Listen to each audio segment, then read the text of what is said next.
بسم الله الرحمن الرحيم. الحمد لله رب العالمين والصلاة والسلام على رسوله النبي الكريم. أما بعد، قال الله تبارك وتعالى في القرآن المجيد والفرقان الحميد بعد أعوذ بالله من الشيطان الرجيم إن الدين عند الله اسلام. اللہ رب العالمین نے اس دین اسلام کو امن اور سلامتی والا دین مقرر فرمایا۔ دین اسلام امن اور سلامتی والا دین ہے۔ یہ صرف مسلمانوں ہی کے لیے نہیں بلکہ غیر مسلموں کے لیے بھی یہ امن اور سلامتی کا درس دیتا ہے۔ اگر کوئی غیر مسلم اسلامی ریاست کے اندر رہتے ہوں اور وہ اپنا ٹیکس ادا کرتے ہوں تو ان کو بھی وہی حقوق اور وہی رائٹس دیے جائیں گے جو حقوق ایک مسلمان کے ہیں۔ جس طرح ایک مسلمان کی جان کو محفوظ بنانا، جس طرح ایک مسلمان کے مال کو محفوظ بنانا، جس طرح ایک مسلمان کی عزت اور آبرو کا خیال رکھنا، یہ تمام حقوق مسلمان کے لیے ہیں، اسی طرح یہ حقوق غیر مسلم کے لیے بھی ہوں گے، کیونکہ وہ اسلامی ریاست کے اندر رہ رہا ہے اور وہ اسلامی ریاست کا باشندہ ہے۔ اسی طرح غیر مسلموں کو اس بات کی بھی اجازت ہوگی، اس بات کا بھی حق ہوگا کہ وہ اپنے طور طریقے پر اپنی عبادت گاہوں میں اپنی عبادت کریں اور اپنی گرجا گھروں اور اپنے مندروں کے اندر رہ کر اپنی عبادت کریں۔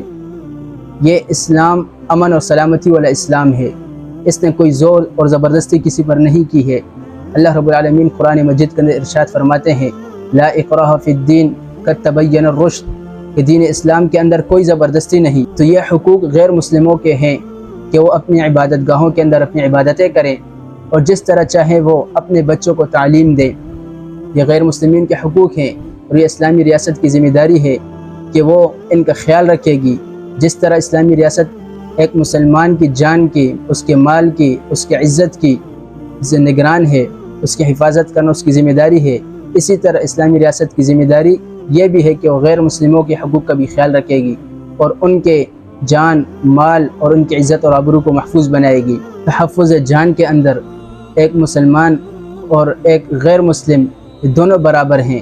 جس طرح ایک مسلمان کی جان کی حفاظت کرنا اسلامی ریاست کی ذمہ داری ہے، اسی طرح ایک غیر مسلم کی جان کی حفاظت کرنا بھی یہ اسلامی ریاست کی ذمہ داری ہے، کیونکہ وہ اس ریاست کا باشندہ ہے اور وہ اس میں رہ رہا ہے۔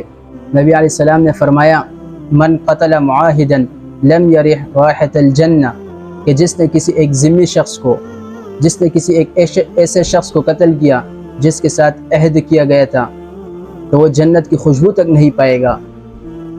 یہ ہے ہمارا اسلام جو ہمیں غیر مسلموں کے قتل پر بھی جنت کی خوشبو تک ہمیں مسلمانوں کو سے دور کر دیتا ہے۔ کیونکہ جس طرح ایک مسلمان کی جان قیمتی ہے، اسی طرح ایک غیر مسلم کی جان بھی قیمتی ہے۔ پھر دوسرا حق جو غیر مسلموں کو دیا جائے گا اسلامی ریاست کے اندر وہ ہے تحفظ مال، یعنی ان کے مال کی حفاظت کرنا۔ جس طرح ایک مسلمان کے مال کو محفوظ کیا جائے گا اور اس کے مال سے بے دخل نہیں کیا جا سکتا، اسی طرح ریاست کی یہ بھی ذمہ داری ہے کہ تحفظ مال کے اندر وہ ایک غیر مسلم کو اس کی مال کی ملکیت سے بے دخل نہیں کرے گی، اور حتیٰ کہ اگر وہ جزیہ نہ دے تو اس کے عوض بھی ان کے املاک کو نیلام وغیرہ نہیں کیا جا سکتا۔ یہ اسلام ہے جس نے ہمیں امن اور سلامتی کا درس دیا ہے۔ اور اس کے بعد جو اگلا حق ہے غیر مسلموں کا اسلامی ریاست کے اندر وہ یہ ہے کہ ان کے مسلمانوں کی طرح ذمیوں کی بھی، جو غیر مسلم ذمی اسلامی ریاست کے اندر رہتے ہوں، ان کی بھی عزت اور آبرو کو محفوظ بنایا جائے گا اور ان پر کسی قسم کا ظلم اور جبر نہیں کیا جائے گا، ان کو گالم گلوچ نہیں دی جائے گی۔ یہ ان کا حق ہے کہ وہ عزت کے ساتھ اسلامی ریاست کے اندر رہیں گے۔ پھر اس کے بعد جو اگلا حق غیر مسلموں کا اسلامی ریاست کے اندر ہے وہ عدالتی اور قوانین کی صورت میں، یعنی جس طرح فوجداری اور دیوانی قانون مسلمانوں کے لیے ہیں اسی طرح کے قانون غیر مسلمین کے لیے بھی ہوں گے۔ جس طرح ایک مسلمان ایک قانون کے اندر برابر ہے، ایک مسلمان کے لیے ایک قانون ہے، وہی قانون غیر مسلم کے لیے بھی ہوگا۔ دونوں کے اندر عدل کیا جائے گا، کسی کے ساتھ کوئی زیادتی نہیں کی جائے گی۔ یہ ہے ہمارا اسلام جو ہمیں اس بات کا درس دیتا ہے، امن اور سلامتی کا درس دیتا ہے، کیونکہ نبی علیہ السلام نے فرمایا دماؤہم کدمائنا، ان کا خون ہمارے خون کی طرح ہے، یعنی ان کے خون کو رائیگاں نہیں جانے دیا جائے گا۔ اسلامی ریاست غیر مسلموں کے پرسنل لا کے اندر مداخلت نہیں کر سکتی۔ ان کو آزادی ہوگی اس بات کی کہ وہ جس طرح اپنی عبادت گاہوں کے اندر چاہے عبادت کریں۔ اسلام نے اس بات سے منع کیا ہے کہ ایک غیر مسلم اسلامی ریاست کے اندر رہے اور اس پر یہ ظلم اور جبر کیا جائے کہ اسے اس کی عبادت سے روکا جائے۔ نہیں، یہ اسلام کا درس نہیں ہے، یہ اسلام کا سبق نہیں ہے، بلکہ اسلام اس بات کا درس دیتا ہے کہ وہ اپنی عبادت گاہوں کے اندر غیر مسلم اپنی طور طریقے پر اپنی عبادت کر سکتے ہیں۔